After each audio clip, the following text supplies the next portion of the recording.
Hey guys, welcome to SavorySaver. Now my wife loves watching the Pioneer Woman and seeing what she's cooking and her recipes. Unfortunately, most of them aren't gluten-free. One of her favorite recipes by Ree Drummond is her chicken spaghetti. So today I'm going to show you how to make gluten-free chicken spaghetti like the Pioneer Woman.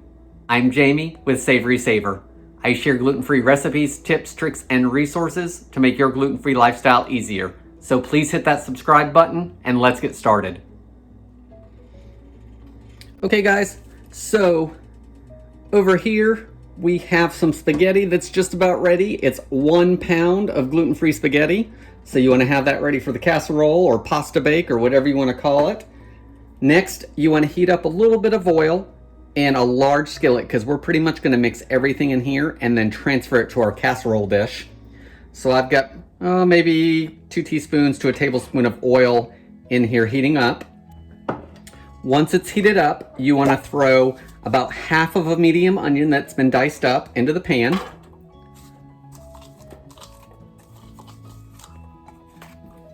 We're also going to throw half of a bell pepper, any color you like. Red, yellow, orange, green, whatever color you like. And we want to saute that for just a few minutes until it begins to soften. Ree's recipe does not have cooked peppers and onions. I find that cooking them makes them cook through a little better and we still get all that flavor because we're mixing everything in this pan. So we're going to let that go for 3 or 4 minutes. Guys, once you start getting everything into the pan, you want to make sure your oven is preheating to 350 degrees so we can bake this casserole. Once this stuff has started to soften, we want to add 2 cloves of chopped garlic. You don't have to add this. I don't think actually Ree uses it in her recipe, but I like garlic, so I add a little bit of that. You want to let that go for just about 30 seconds to a minute. Next, you want to add 4 ounces of pimentos. And guys, I don't usually keep pimentos in the house, but I do usually have roasted bell peppers. These are a little sweeter than what's already in here. It's going to give a little more flavor, some extra texture. So you want to add 4 ounces of either chopped roasted bell peppers or pimentos.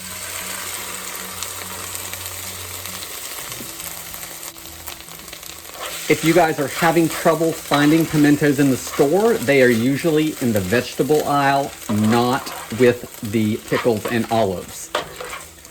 And you will usually find them over by the mushrooms. So you want to warm that through.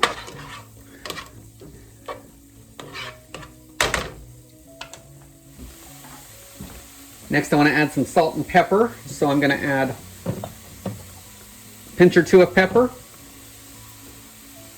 I'm going to add a teaspoon of seasoned salt instead of using regular salt. And I'm going to add 1/8 of a teaspoon of cayenne pepper. You could add up to a 1/4 teaspoon if you wanted, depending on what you like for heat. Give it a good stir.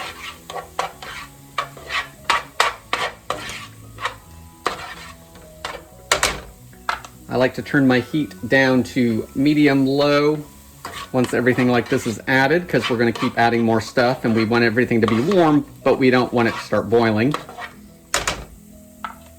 Next, you want to add 2 cans of gluten-free cream of mushroom or cream of chicken, whichever you prefer. Today I'm using Great Values brand, which is Walmart. They carry both cream of mushroom and cream of chicken that is gluten-free. And I only had 1 can of this, so I'm going to add that.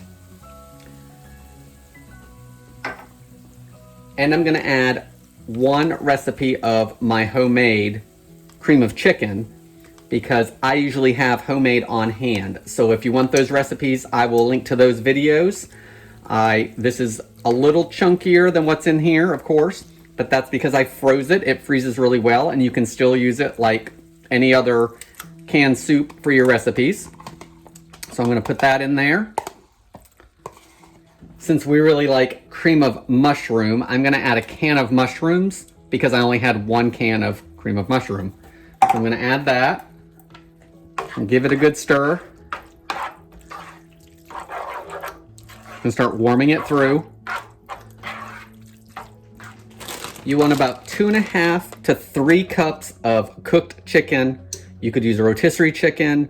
I'm using a couple large chicken breasts that were cooked already and seasoned with salt and pepper and olive oil. And then we froze them, and I just cut them into chunks. So we're gonna throw all that in there and stir it around.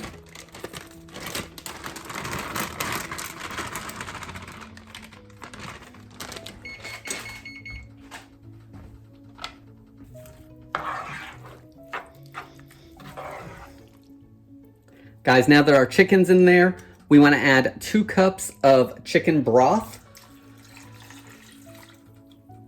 So add it in there, give it a good stir, everything a good mix.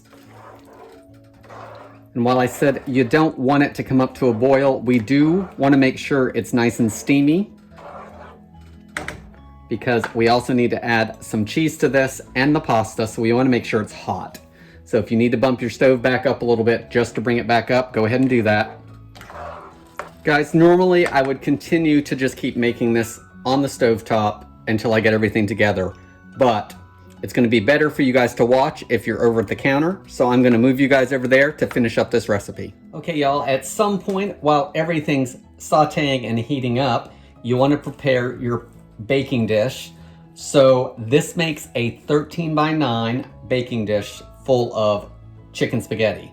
But for just Tara and I, that's a lot to get through. So what I like to do is break it down into 2 8 by 8. That way there we have one for dinner tonight and a meal or 2 extra. And then we have one that I can pop in the freezer for the next time we want it. So you want to spray down the baking dish you're using if you're breaking it down into 2 halves. And then if you're going to freeze one, then you want to line your dish with plastic wrap. I did put a little bit of spray down in it. And then once it's made, we'll split it between the 2. We'll bake off this one. That one I will chill completely. I'll wrap the plastic wrap over it. I will pop it in the freezer until it's solid. And then I'll take it out of the dish. I'll wrap it in foil as well. Date it, mark it, put it back in the freezer. Then when I want to eat it, I'll take it out, I'll unwrap it from the foil, I'll put it right back in this dish because it's frozen to this shape, and then I can let it thaw and cook it. So let's move this off to the side and finish up our casserole so we can get it in the oven. So now we need to add the last couple things to our gluten-free spaghetti. For one, you're gonna add 2 to 2.5 cups of cheese.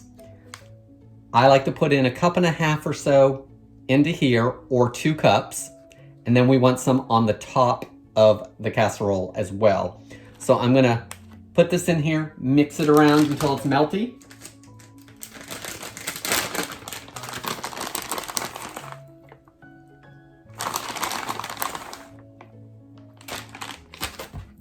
Let's give that a stir, get it all mixed in.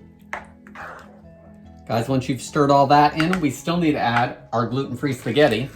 So I've got Tinkyada brand today, and I like to cook my pasta a little differently than some people. And the way I cook it keeps it from breaking up, it keeps it from getting mushy.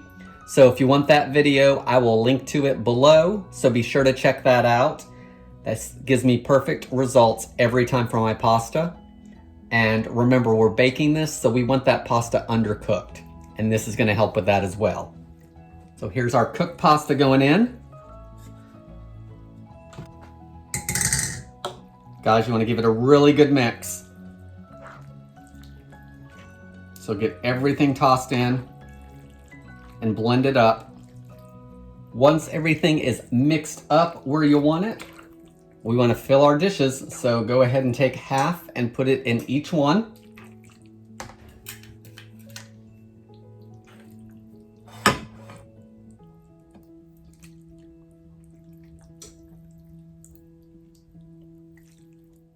Once everything's in your casserole dish or dishes, if you're baking it right away, you want to cover it with the rest of your cheese.